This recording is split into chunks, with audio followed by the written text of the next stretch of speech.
Jubilee Hills by election లో కాంగ్రెస్ అభ్యర్థి నవీన్ యాదవ్ ను భారీ మెజార్టీతో గెలిపిస్తామన్నారు ఎంపీ మల్లు రవి. ప్రతి ఇంటికి తిరిగి కాంగ్రెస్ సర్కార్ అమలు చేస్తున్న పథకాలను వివరిస్తామని చెప్పారు. జూబ్లీహిల్స్ నియోజకవర్గంలో దాదాపు 200 కోట్ల రూపాయలతో అభివృద్ధి పనులు చేస్తున్నామన్నారు. జూబ్లీహిల్స్ బై ఎలక్షన్ ఈ రోజు Congress party AICC general secretary incharge Meenakshi గారు,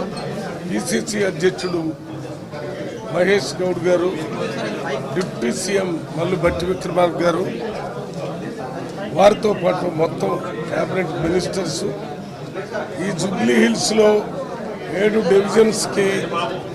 ఇన్ఛార్జ్లుగా ఉన్నటువంటి ఎమ్మెల్యేలు, కార్పొరేషన్ చైర్మన్లు, ఎంపీలు అందరితో ఒక సమీక్షా మీటింగ్ జరిగింది.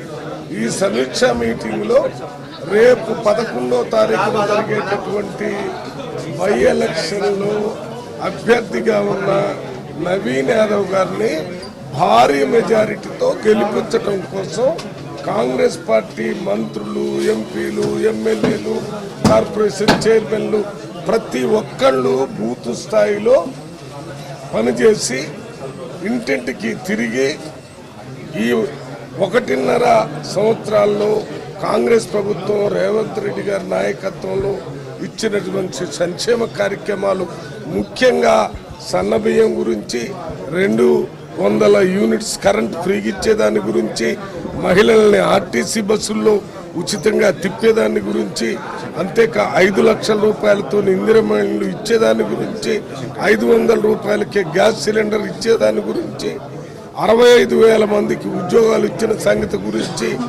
రైతులకు 2 లక్షల రూపాయలు అప్పు మాఫీ చేసిన గురించి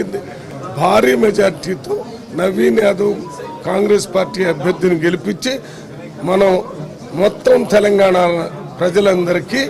ఒక మెసేజ్, భారతదేశంలో ఉన్న ప్రజలకు కూడా ఒక మెసేజ్ ఏంటంటే, అభివృద్ధి సంక్షేమ కార్యక్రమాలు ప్రజల కోసం చేస్తే ప్రజలే మనల్ని గెలిపిస్తారు అనే నమ్మకాన్ని కల్పించే విధంగా పనిచేయాలని ఇవాళ ప్రతి ఒక్కళ్ళు మాట్లాడటం జరిగింది.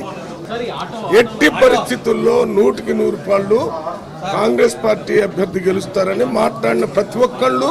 బూత్ లెవెల్లో ఈ 2 నెలల నుంచి